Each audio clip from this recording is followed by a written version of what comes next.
Yo, what's good, YouTube? It's your boy Nyeezy. Back in another video. Today we got special clean reaction for y'all. Now today, we're gonna react to OKC is the 30th team in the NBA.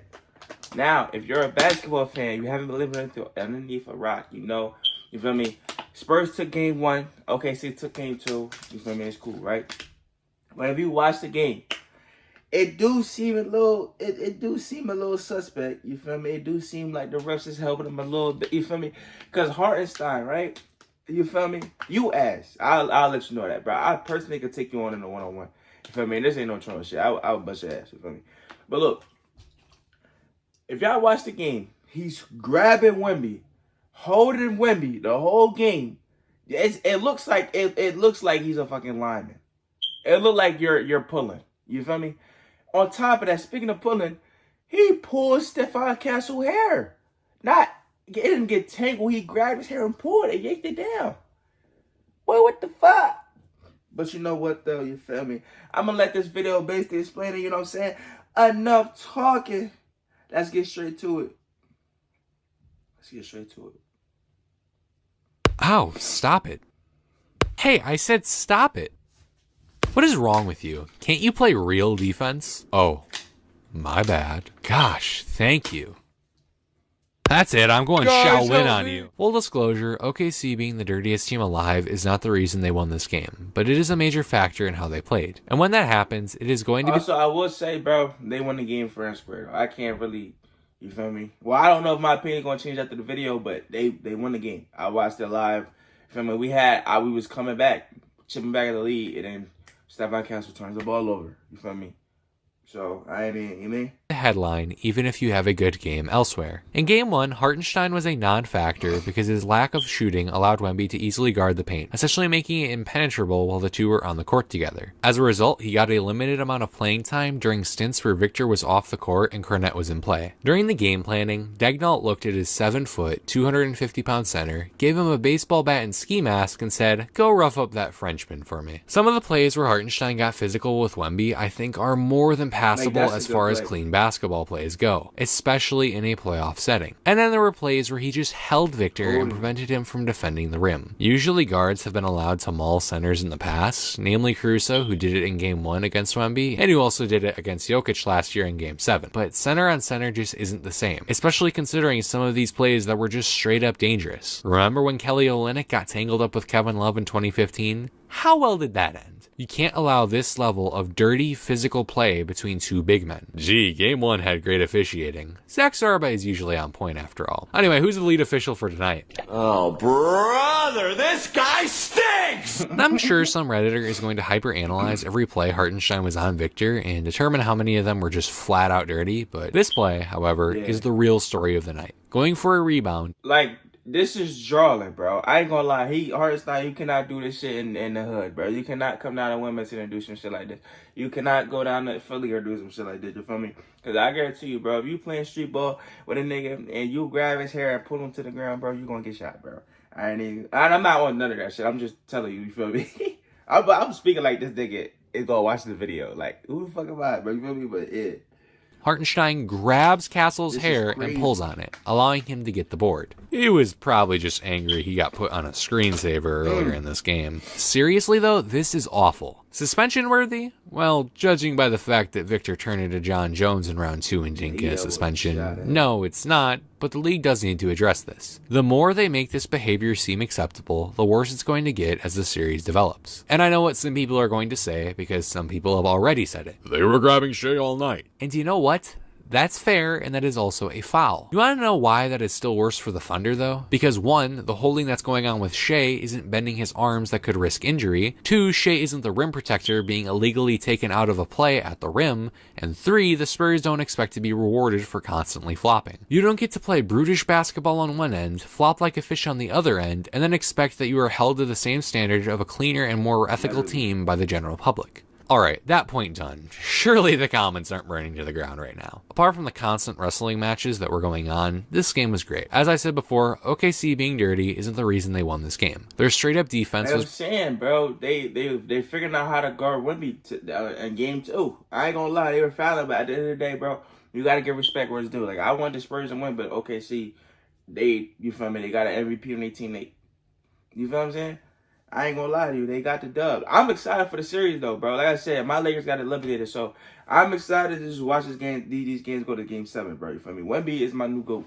But you feel me? Great tonight, and they did an excellent job at pressuring turnovers and creating scoring opportunities off of them. Also, I think that the Spurs' execution down the stretch just wasn't there. I thought Shea looked so much better tonight compared to Game 1. I liked that they utilized him a lot more off ball tonight. It made OKC's job of bringing the ball up the court a whole lot easier because, of course, you aren't going to double team a worse Thunder player of the court and risk leaving the best isolation player in the game one-on-one. He looked a lot more comfortable in the shots he was taking as well. In Game 1, he felt rushed, and that affected him when he got to his spots and resulted in a lot of easy misses that he normally knocks down. That didn't happen nearly as much tonight, as he was in better rhythm and just looked more confident in the shots he was taking. Even though I spent the first part of this video bagging on Hartenstein, I did like the way OKC used him outside of holding Victor. A lot of times they placed him in the dunker spot behind Victor, which made Wemby play him closer and made the paint slightly more accessible to the Thunder players. They scored only a few more points in the paint compared to Game 1, but they also did so on much better shooting overall. Chet's aggression level was a lot higher than it was in Game 1, and you could feel it. He had a play in the first quarter where he didn't settle for the 3 and caught Cornette off guard in what should have been a continuation foul and just continued to look to score in the third quarter. I just love Cason Wallace, man. He was a nightmare in defense in the passing lane and played great straight-up defense in a very clean way. There was a play in, I think, the fourth where he almost got a turnover off of the Spurs because Castle got too loose with the ball, and that type of aggression just reflects who he was all night. And on top of that, he was just great on the offensive end, lighting the Spurs up constantly from deep. Caruso felt in that same kind of mold as Wallace, just great defense and great offense. I'm interested to see if San Antonio will allow Wemby to continue to test Caruso in Game 3, because so far the defensive game plan has been a complete failure. Whenever Victor was coming to Caruso, he just fired away and it felt like it was always going to go down. As far as the role player experience goes, this was a great game to back up a career one. I know Daryl Morey is out as the GM of the 76ers, but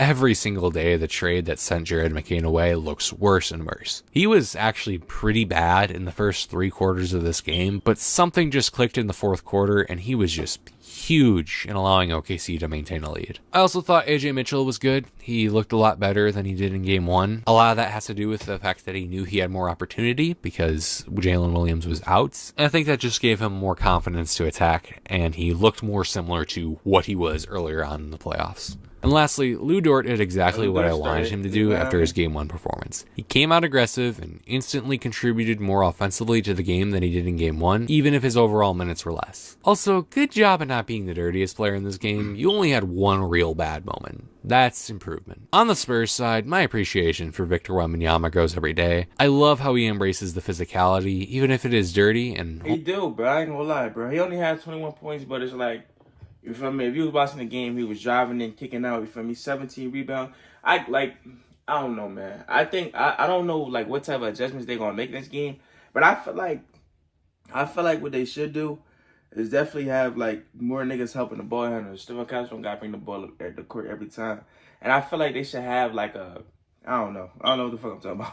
Only got upset when he was called for a foul while he was actively getting fouled by Hartenstein. Even though Hartenstein was limiting him a lot, he was still impactful defensively, especially when Isaiah was out of the game. And his offense in that third quarter was just something special. I thought he was going to lead San Antonio on a 10-0 run to take a firm lead with how aggressive he looked. I think the scariest thing about this game, though, about Wemby, is that he didn't perform to this ultra-high elite offensive level, and the fact that he can get that much better offensively. No, I didn't type it in. I didn't know you can treat Instagram like Safari. I But thought you ain't gonna could drop 40 every game. get the That's just username, true. okay, It's just, put I a know Rican spot. he's a great I didn't player. know you He's could gonna be adjust like. next game coming out. Is just terrifying. Castle had 2 stories to this game. On one end, I loved how aggressive he was early That's what on I'm saying. My fault. Let me stop pausing. I'm just gonna let it play. in attacking the paint. He nearly took Shea's head off here and said to himself, who can I bury next? Hartenstein. Oh, Hartenstein, you want some? Well, get yammed Hey. on. He's a great passer That's and so tough. defender on top of all that, This is but he has 2 turnover, major flaws that man. I've noticed. The lesser is that sometimes he just gets too risky on defense, and when he gets back, he's prone to commit an obvious foul, like this play on Shea. The second and the more detrimental one is his ball security needs to be improved upon massively. As I said before, he had this near turnover by Wallace, but he also just wasn't passing smartly and had a critical turnover at the end of the game where he and Champagny just weren't on the same page. Part of this is on the fact that De'Aaron Fox is out, and that puts more pressure on Fox as a ball handler, but regardless, he just needs to be better. Keldon Johnson is so gritty. He plays so much bigger than he actually is and is a great rebounding forward. Gave Chet some problems at various points during the game. I don't think the box score accurately reflects the game he actually had. Devin Vassell was insane in the second half of the game. It felt like I fuck with Devin Vassell, bro. I ain't gonna lie, bro. That nigga jump out the ceiling, bro. I ain't never really seen no shit like that. And he hit 6 threes, bro. He's a big factor to my niggas in the game, bro. Like, people like to, you feel me, have this narrative is only one me, bro. I'm trying to tell y'all niggas, bro. Role players is very important. You feel me? I ain't gonna lie, bro. This nigga is nice. And he played defense too.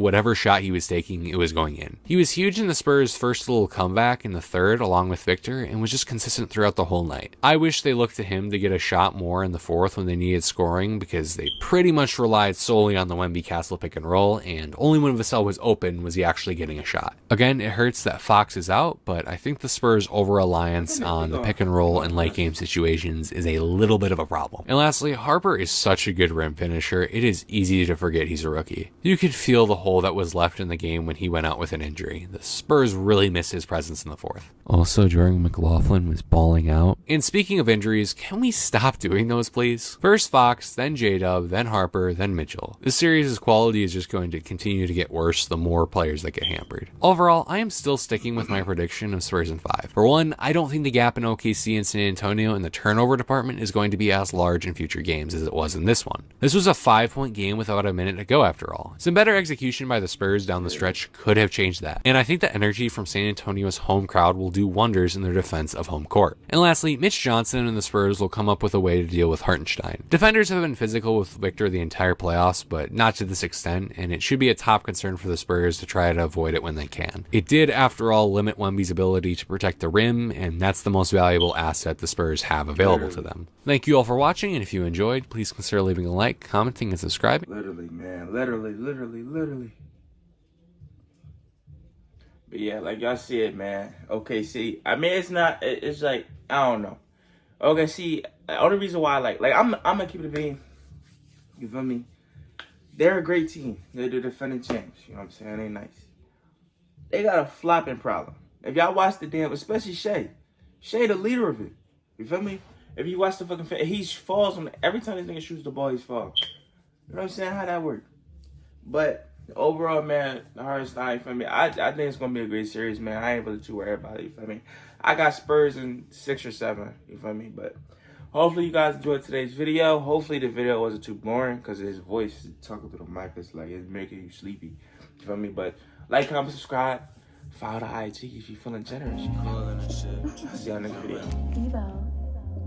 If it wasn't attached, he'd probably lose it. That's why a nigga said he writing music. He said he can't write his wrong, so we gon' write some songs. But fuck it, get high, smoke a bomb.